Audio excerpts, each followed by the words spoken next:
really, really, I was already solidified as far as, okay, I like the game, it's going to be good. This now took my experience this time. This took it to the next level. Was it dense? Did it feel like? Did it feel lived in? Yes, fully lived in. I want this companion to do this here, this companion to do this here, and I'm gonna do this here. So how many companions can you have at a time? So far,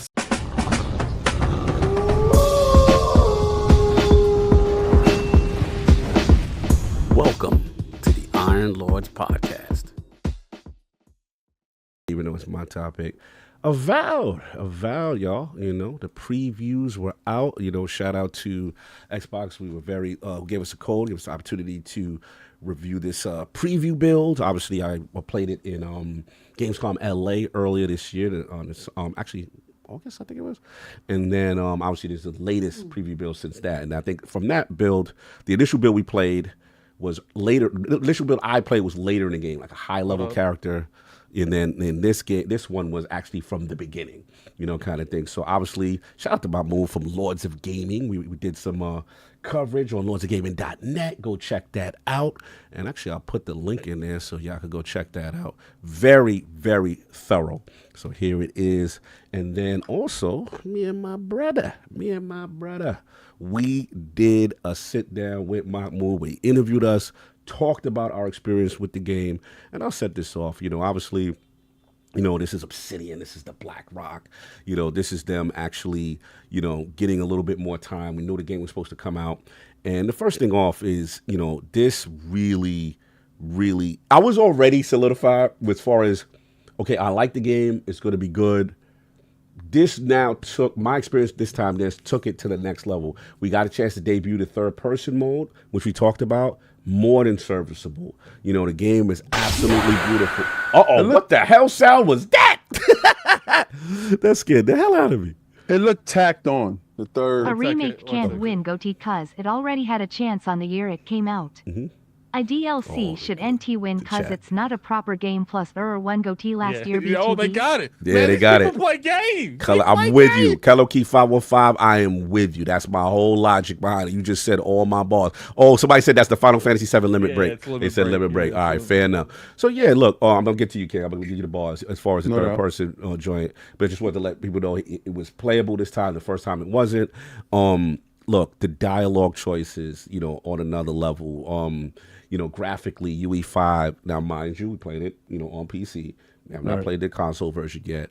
But the thing that really wowed me also was the combat. So much more improved, punchier. Getting my grimoire book, getting my wand, doing that, going two-handed.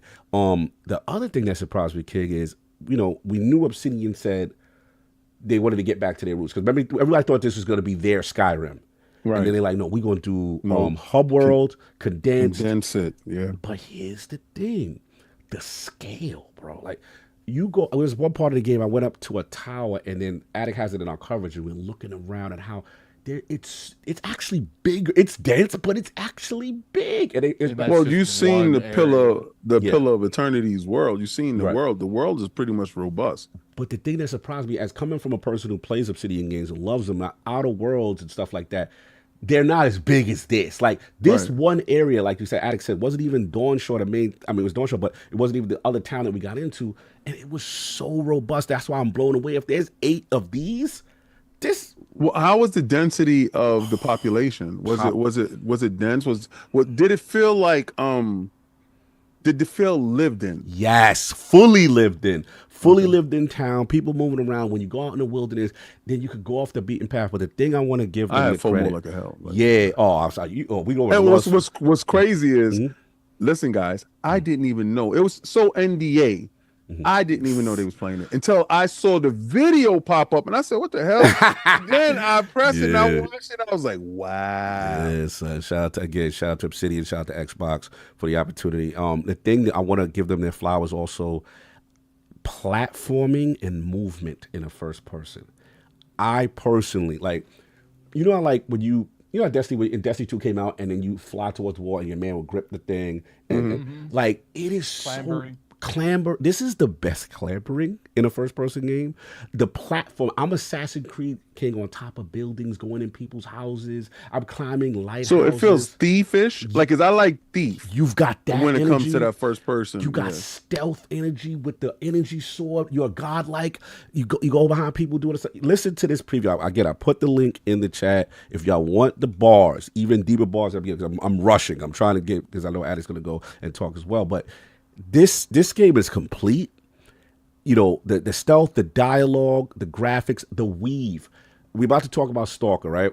And when I was playing Stalker, what pissed me off now is because I'm so used to Avowed, when someone's coming at you, I could do the dash, back, forward. Like, it's just so responsive. And again, they got the Mass Effect combat with it's so much. I'm just going to say, I was already sold coming in. This Avowed has now risen to one of my most anticipated games for 2025. And to see people have the same reaction addict as we did, right? And you made a strong comment in our preview. Question. Go ahead, go for it, Karen. From a person on the outside looking in, and you got a chance to play it, or you got a chance to see it and talk to the devs when you were in California. And I played it in Cali this year. And you played it. And I played it, yeah. So now you got a chance to play this version of it. All right. My question to you, you and I, very early on in PlayStation's lifespan, found a little-known game. Yes. A little-known game called King's Quest. King, you nailed it. Right. This is, you're going to love it. Right. So, Cog and I will go down to Penguin Village and pick up Japanese games that weren't coming over here, right? Import games. Yep. And one of the games that we picked up was King's Field. Yes. And we loved the game so much that we got everything. Like we went and got the whole basic Wikipedia of it back in the days. Yes. Of the game. But we followed King's Field all the way up until they made an American release. Yes. Right? We went all the way up to King's Field 3. I think that in whatever.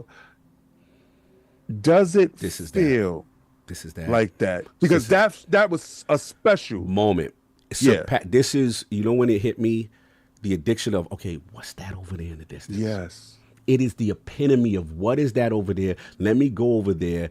And now that you got the dialogue, they're just next level. They've surpassed everybody in dialogue. The sheer amount of permutations and chance of possibilities of things that could happen when you talk to people. I went to a spot where they was robbing people graveyards, and I rolled down, and the dude was like, "Nah, this is our territory. What you want to do?" So I don't care that you a god. Like, what's up? And I had the option.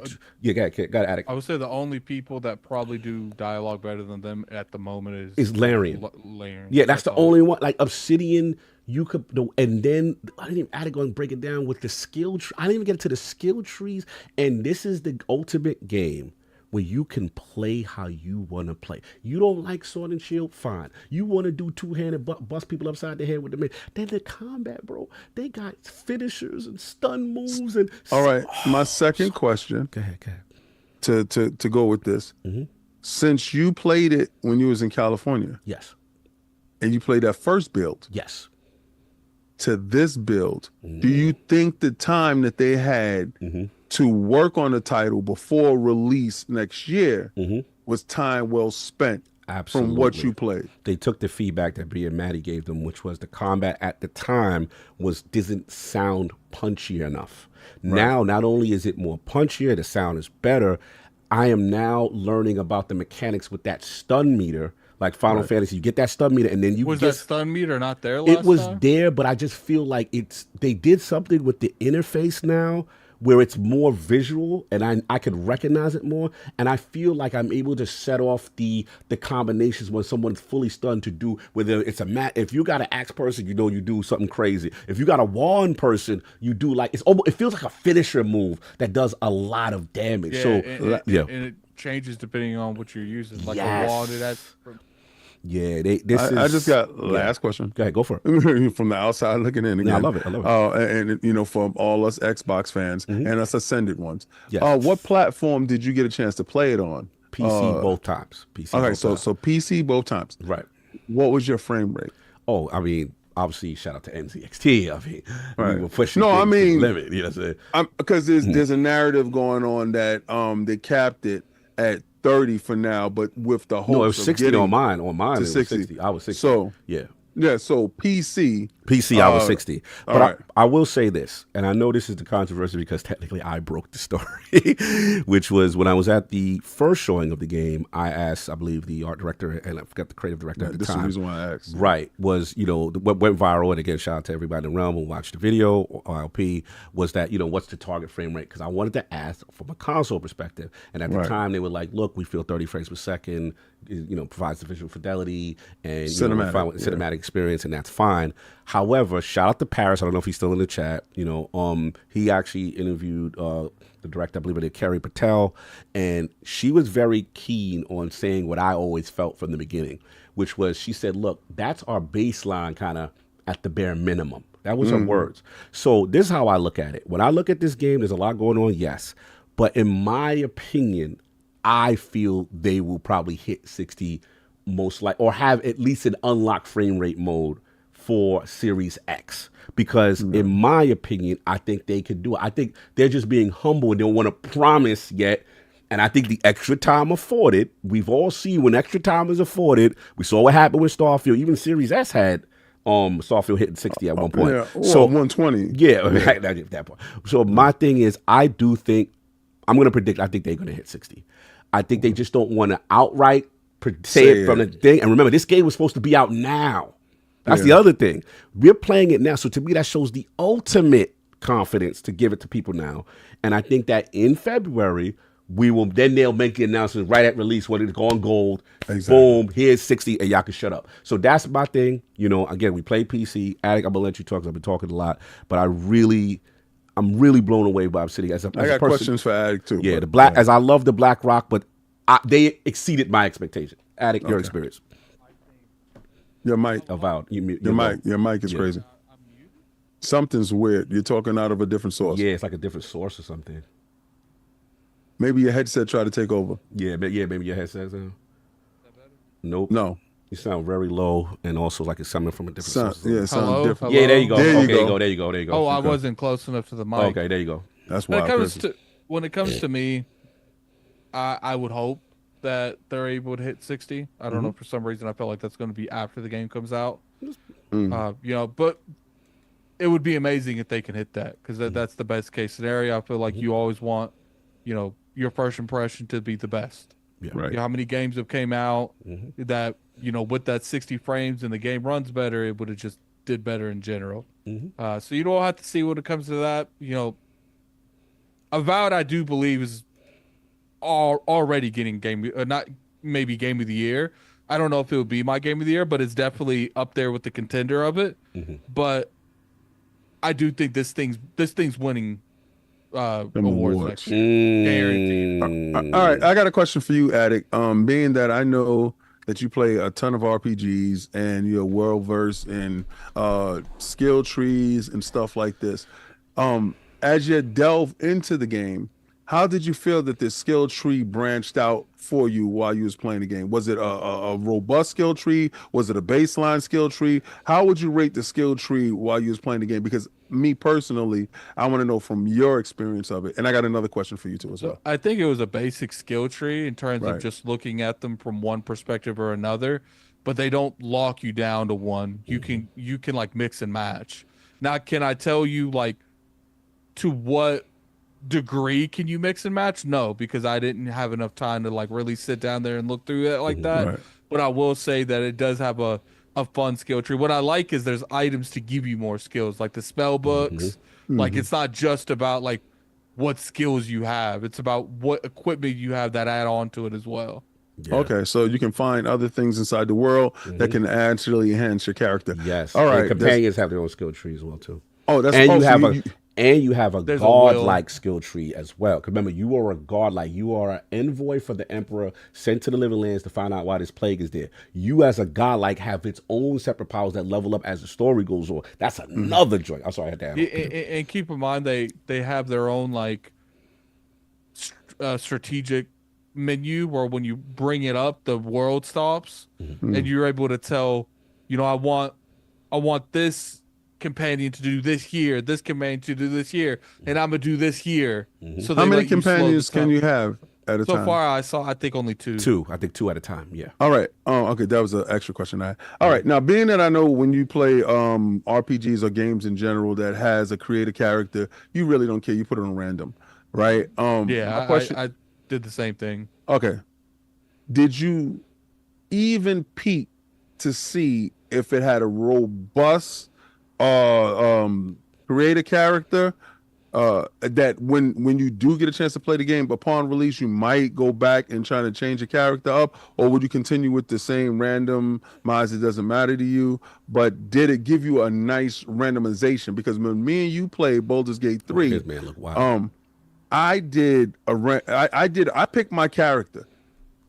He randomized his character. Why his character looked just like my picked up character? So my question to you is it as robust as Baldur's Gate 3 or more so from your basic knowledge of it? Because you do randomize it. Baldur's Gate 3 has a better character creator than that. But I can't tell you, I'm talking about how a character looks, not making a character the way you want it to look. Right. I just picked random stuff. I don't even know if there's a randomizer in this game. I'm sure there is. Most games do. Right. Because I'm gonna be honest, I don't care what I look like in these games. Like I've been green, purple, silver. Like it does not bother me what I look like in these type of games. Like when I played the second playthrough, I played as a woman that just shot ice everywhere. So stuff like that doesn't really bother me. I'll give him some bars if you want bars for the real quick. What I care about is different dialogue for women and men. That's what I care about. So was that there? I didn't see it okay. yet, because keep in mind I didn't talk to a lot of people the second playthrough because I already talked to them in the first playthrough. But I did appreciate that the dialogue changed on stats too. Yes. So if you had certain stats, you had opened up more dialogue than not having certain stats. But I didn't really get to peek too much on if there was different dialogue for if you picked women or men. Because in the Outer Worlds too, if you had an intellect of 0, there was unique dialogue to being stupid. Yeah, there was definitely that. Where you would just go, yeah. So like to me, there like scenarios like that is what would separate them from other people, and having more dialogue is going to catch them up. Because right now, Baldur's Gate king of the RPGs when it comes to dialogue. No one's even coming close to their dialogue. But I will say, Obsidian is the only people that can even see them. See them. Facts. That's what I'm saying. Now to answer your question, okay, because I really spent a lot of time in the creative option. Now, I don't care. Is it State of Decay? Because you made your own self in State of Decay. You get busy. I made me in here. You get busy. Right. Shout out to Shower Posse. I see your question. Yes, black delegation. We could stand up. We're very proud. The hair. We ain't just locked into the Killmonger. They got the Killmonger. You ain't locked into that. The hair texture is amazing. Shout out to my Caucasian lords. I've seen curly locks that look beautiful. You know what I'm saying? Yeah, they got black hair. And does the hair look as good as Veilguard. Now, I will give Veilguard the slight edge. I will say, because Veilguard got the soul glow. Veilguard got soul glow. The best hair I've ever That's the best hair I've ever seen. Yeah, got the Jeff Grow. Obsidian is right there. They're just a little ugly, but you got options. You got your complexions. You got your scar. And then the thing that I like, you have to pick this thing called the godlike. The god. So the godlike. You have to pick it. There's no option. So the godlike, you know what I did? I did some sun. I did the arm move. You would have liked my character. I had like the Osiris with the sunlight. You could do floral. Like that because I felt like they were making you choose like you were a mutant. Yeah, it's very. You can go. I feel like that should have been an option. It's like, look, do you want to have these spores and stuff on your head? Yes. Yeah. Attic is right. I'm not joking. Attic is right. It is very more spore-like and flowery growths you could put. They make you look like an elf from Lord of the Rings. But, King, for us, we could do the god rays. We could do the god sun. You could tell they got some real Egyptian influences with some of these. You gonna like the god like. Trust me. No, I saw some of the stuff that I saw, the symbolizations in a lot of the manifestations with the books and the spells and stuff. Definitely harken to me. That's why I asked you about the King's Field stuff, because that stuff really looked like that. But Creative Player was impressive. And shout out to the voices on Creative Play, because most you got the female voice, the male voice. They got some other voice. They got a godlike voice. Yes, they got some godlike clouds come down, thunderous voice that I've no, but it's different. It's I don't even know how to know. It's a voice I've never heard. It's ascended. It sounds like Gandalf's voice with a deeper tone. It is ill. So shout out Creative Player. Like, you know, when he said, "You shall not pass," it sounds like that, but like, it's weird. I can't explain it to you. Yeah, and if I were to think of like a godlike voice, it would be God talking to you. And they got backgrounds. And I put in the link to this. Please go support lordsofgaming.net. Again, the article is there with the video. And the backgrounds are intensive. Like, I picked some joint called the Court Augur, who's like this fortune teller and mysticism. I could predict what people are saying in the conversation sometimes, or their backgrounds. Attic picked some arcane squalor based on what you picked there. Oh, so whatever your innate capabilities is, like Starfield, you have a proficient in that area. But here's where they Obsidian blow past them. No disrespect to Bethesda, but what happens now, so let's say you pick the scholar, the arcane, and your perception, your intelligence high, but your strength and your what you call is whack, right? You not locked in. You could be like, all right, I'm picking it as my baseline, but I'm gonna take 1 off intelligence or 2 off and put that, max it up. You can start off with 3 points at each joint, 3 points max at all the categories.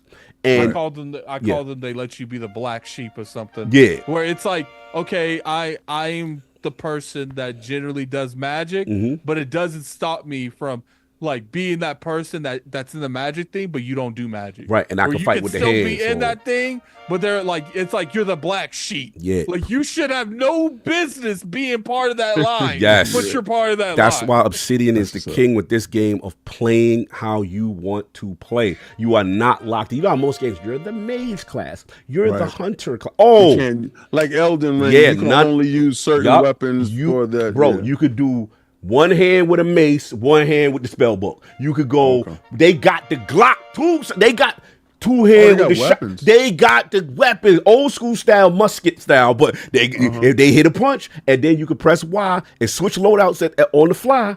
And the last thing I want to give them the ultimate process. I said this again. Go to lordsgaming.net. Go to Iron Lords Podcast. Go check out Lords Reviews. We got it up there. Please support. We giving y'all bars.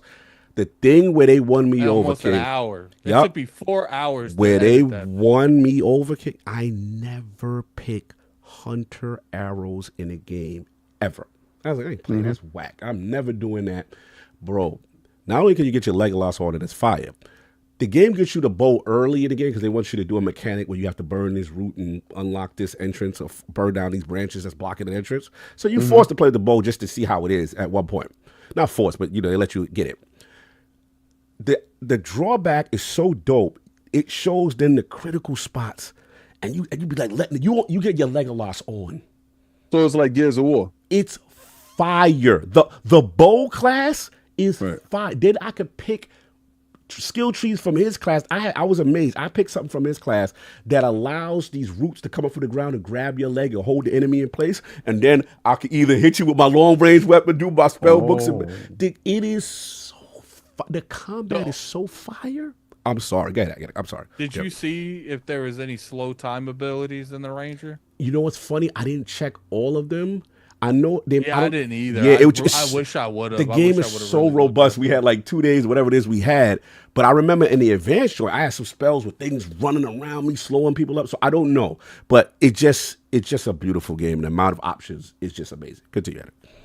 I'm trying to see if anyone okay, so people did get them down. So Tangled, the only 2 Rangers that have been confirmed is Tangled Foot and Shadowing Beyond. Okay, I like then Tangled you got Foot. one for the passives for it is Dodge, Finesse, Marksmanship, Parry, Piercing Thrust, Steady Aim. Piercing Thrust. Pause, bro. He ain't gonna give him that piercing thrust. Nah, we ain't using that move.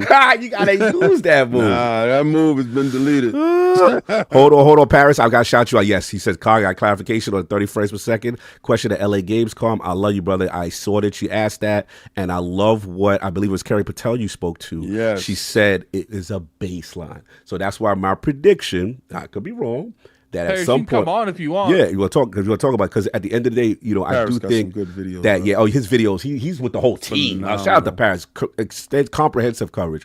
And I like how he fixed his faux pas with in the beginning. He was like, "Yo, this was bothering me. I made this mistake," and he fixed his faux pas. Yeah, That was great interview. Every time, you know what's funny? Because I've been helping him with like thumbnails and stuff, and Paris like send me a picture. It was like, I need this. I'm like, who did you not interview? Yeah, he got everybody. Paris got everybody, man. man. So he outside. But yeah, I love that he asked that question because she said that's a baseline. So to me, that gives me hope that they're shooting for higher for console. So that's pretty much it. But yeah, I mean, we were impressed. Eric, any other balls on? Oh yeah, Paris should have been linked if you want. You get that it comes down to it. It's like, look, I want to get off early. Oh, I'm sorry. Okay. Okay, Paris, you got to leave after this topic. You messy. Good. Yeah. Look, it comes down to it. I think this game's gonna do good. Like I really do.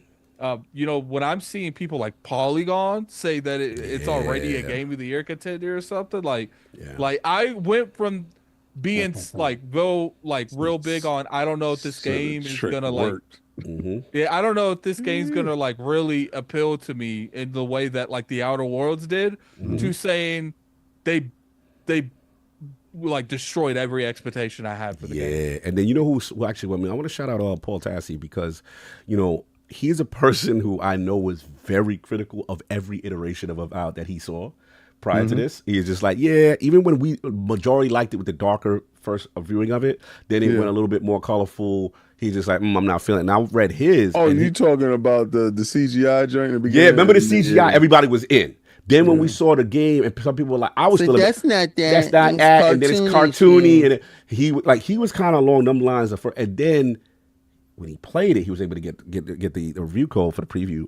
He was like, yo, playing this game really changed my outlook on it, and it was really impressive. Of course, we got Paris Lily. And I'm raising text to speech up, guys. Yeah, we gotta do that because he can't hear. So look, Paris, I know you got a chance to interview a ton of members of the team. First of all, super proud of you. Amazing interviews, by the way, sir. Yep, out here killing it. Batting 1,000. Man is out here killing it with these Barry interviews. Bonds with you know what I'm saying? So let's talk about your experience with Obsidian, your experience with the game, and what the team's been saying as well.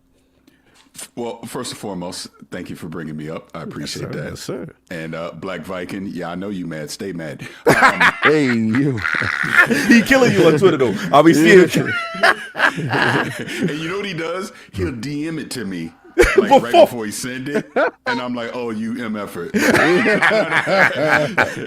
No, but yeah, I went to the studio last week and like literally spent the day there and got to I got about 2 hours of content. I still ain't put it all out yet. Wow. And I talked to like 10 different people from the team. Super flex. Hey, I'm just saying. No, listen. I love all of it. Go ahead. No, but we played the game there about 2 hours, and then I got that preview that we all got to take home and play as well. I dig it. I mean, the first thing from because Cog, you were at LA Gamescom. Yes. It was that immediate visual upgrade. I was like, oh, they upgraded this. You could immediately see it. They're putting that final polish on it. Combat felt good. The dialogue, like when I got to talk to the narrative director and everything, I mean, she's mad cool. And I was like, hey, your dialogue's really dope. I love all the different choices that you have. I love you could be really mean. You could be really nice if you want. Your choices have consequences. Because I left homegirl in the prison. Oh, you left Paris. First time I did too. I went up to her and she's like, let me out. I'm like, there's probably a reason you there. All right, let me ask you this. Exactly. Paris, tell me it ain't for this is where we also we got to give Obsidian their flowers. Because not only when you get to this character who you meet very early in this jail cell, the funny thing is your little squire dude, I call him Podrick, the dude that's with the blue dude, Garrick or whatever his name. He's like, sir, I don't trust her. I don't he interjects immediately. He's like, I don't think we should be letting her out. I don't know what she's gonna do. And that's why I did it. I was like, Hey, I was like, you know what? You might be right. Thank you. You keep your ass in this prison. I ain't letting you out. And that's the beauty of Obsidian. There's so much companion interaction in mid-conversation. Get at it. I'm sorry, I cut you off. You know what's funny? Like that, because I've been rewatching the Alien movies ever since the new one came out, and I just watched the Resurrection one. And when he's like, "It won't open. Give me your gun," and he gives it, he shoots her. It reminds me. There we go. So continue. So you talk about your experience and obviously with the team. Go ahead. No. I was just saying that because I left her in the prison, right? Yeah. So then because at the studio they were like, all right, stop. We're gonna move you ahead to the part that we all got to play in the digital preview. Yes. So when you do that, I was like, oh wait, she there. Let out, right? Yes. But it's Obsidian, man. This is an Obsidian-ass RPG. Yes. That's just the best way to say it. And I heard you, King, right before I came on. Yeah, I was holding that thing with Carrie forever because I'm all Path of Exile when she's on kind of on there like, actually, this is Pillars of Eternity. Yeah. And I was like, listen, I did the same thing with Danny. So, I think a lot of people that play those, like, what do they call them? What genre is that? The Pillars of Eternity? I forget now what the actual genre, because I've never played a Pillars game. I've never played a Pillars game. You're going to get me in out of pocket. They're going to clip me today. Some fact-checking people. I know one of you know. It's like ARPG or something like that. Yeah. Like, I feel CRPG. I think CRPG. A lot of people, Rambus helped us out. Because those games, because let's be honest, like, being compared to any of those games is good because they're like the kings of their industry. So Oh yeah, totally. But to what I had put in the chat, and I know you already just said, Cog, because I just remember when you and Maddie were there, I was like, oh, look at them getting some headline news with the frames per second. I go, let me follow up on this. And I assumed everybody was going to ask that, so I was shocked that it seems like I think that's what happens. I think we all assume someone's going to ask that, and no one asks it. So give me the energy. I'm glad that you cross your T's and dot your I's. Yes, all the time. We learn from the Redfall situation. I had to ask. That's why I was surprised the first time. That's why I had to ask the first time. So I'm glad you did the follow-up. So what's the energy now when you asked on the follow-up? For those who didn't know, didn't watch. So she would not say 60 frames per second. I want to be clear on that. Yes. But she made it clear that 30 frames is the baseline. Like, obviously, it'll at a minimum be 30, but that is not their target. Their target is higher than that. So, look, we all know she means 60. So I'm assuming we're going to get some kind of performance mode by launch. But I hope so. That would be amazing. Yeah. But that's what it seems like. Hopefully, they remove that stupid parity and let the Xbox Series X do what they've done that. There's been examples where they've broken it now and they let the Series X. I want them to do it here. Fair enough. With their own. Make a stance with their own. It wouldn't shock me. Me neither. Because it seems like Phil has learned his lesson with Baldur's Gate 3. Yes. That was like, rules are made to be broken. So if the Series S is just 30 and the X can get a performance mode at 60, then that's what you do, right? Yes. That's right. You don't expect a Whopper to act like a Whopper Junior, right? When you go in there, you spend that money for a Whopper. I want what the Whopper do. Okay. I don't want the Whopper. Adeo said, why did Coach Eastwood say it's only 30? Because as of right now, what we know until told otherwise is it's 30, but they're aiming higher. That's the bare minimum they're doing. Exactly. Right. Yeah. That's on console. And if you're a platform warrior and you have a PC, you are not beholden to frames per second. So grow up. If there's not a performance mode, I'm on PC playing that. So fair enough. Continue. Who did that for you? So what? I did. NZXT technically. Shout out to NZXT. So Paris, in reference to, again, you spoke to Carrie. You also spoke to the art directors, I believe, right? Yep. Yeah, that one's dropping tomorrow. Okay. Thank you, Addict, because my thumbnails are trash, so he's up my game. Salute the Addict on that stuff. Then I still have another one talking about with the combat team with Gabe, who is basically the lead game designer. Yep. So I'm gonna try and hold that one till after Thanksgiving because that's about a 30+ minute conversation. If anybody was paying attention to his video, he told you all the teams that he talked to and all the videos that were coming. I did. Yeah. So you talked to the combat team. I didn't know that. Yeah. You might as well send me that so I can make that thumbnail.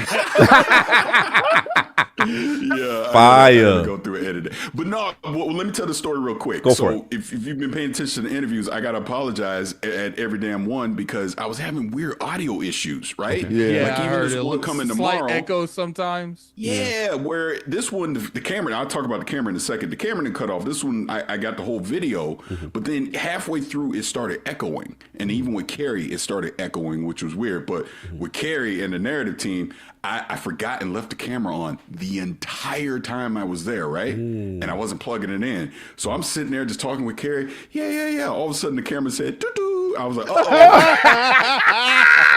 Hey, yo. So I had to grab my phone real quick and I just put the phone on the table. There you go. Old school. Old school that thing. You already know. Professional podcast. It happens. You know how it is. You're out in the field and you have to make the best of especially what when you're a provide. team of one. Yes. Out there handling your business. Listen, I got to salute you, Soldier, definitely for all the stuff that you're doing. You're out there as a team of one. I saw your lavalier on your chest. I saw the stuff that you was moving with. I respect the tech. I respect the work. I respect the hustle. And I respect the professionalism. What you said, it went down. Phone up. Let's go. Interview. Don't stop. Let's get it. I love it. Love it. Yeah. I mean, hey, you got that opportunity. You do what you got to do to get the information out there. But no, I appreciate Xbox, shooting the invite over and your frequent flyer miles is wild lately. Well, I live here, so for me, it was just I just drove over to the studio to go. But hey, but the next day I hopped on the plane and I went out to Dallas for that Tyson fight, man. But that was wild. That hustle. We went for that finesse. Yeah. We was there for the experience. That's all. So look, I wanted to ask you this as a person. You at the Black Rock. That's one of my favorite studios, right? So there's a little bit of little jelliness because I'm like, man, he was in the building with my favorite. So I gotta ask you, like, how's the team feel? What's the energy from the team? Like all the people you spoke to. Good. It's really good. You could tell they're very, very confident about what they're making, and it's and like you got to play it obviously, so you can see it. I mean, it feels good. You can tell, okay, a little polish here, next few months later, but it seems like by the time it gets to February, it's going to be fine. Nice. Yeah. I love to hear it, man. This is dope. Yeah, I felt like the game, there was definitely some pop in and like a little bit of performance issues. But like, well, here's the thing. People were like, oh, why didn't you talk? People are like, oh, why didn't you talk about that more during your, because I'm not going to sit here and go like in on some performance issues on a preview of a preview. Right. Like now, if the real game functions like that, then we'll have a conversation. Like, no, I agree. Well, trust me, as someone who definitively said nothing to worry about with Cyberpunk 2077 is going to play great on console. Where's that yellow chair? Right over there. I'll pull it over. That's the whole thing. And I know Colt caught some grief over Redfall as well. It's like, you just got to be careful with these previews, man, because it's not the final product. Because like even with Stalker 2, when I played that in October, I was like, okay, some bugs here, but they got time. They'll get it right. Wrong. Yeah. No, they did. So you never know. You never know. It's like how we as like influencers, everything are handling like these interviews. Like, the Redfall thing taught us a lot. Absolutely. It's not what they say; it's what you ask. Absolutely. Addict, if you don't mind, and if Paris doesn't what you're mind, playing on, if the Lords and Paris don't mind, I would love to just transition just because you played Stalker as well. If you mind, if we just add on Stalker just keep on because I wanted to talk about that.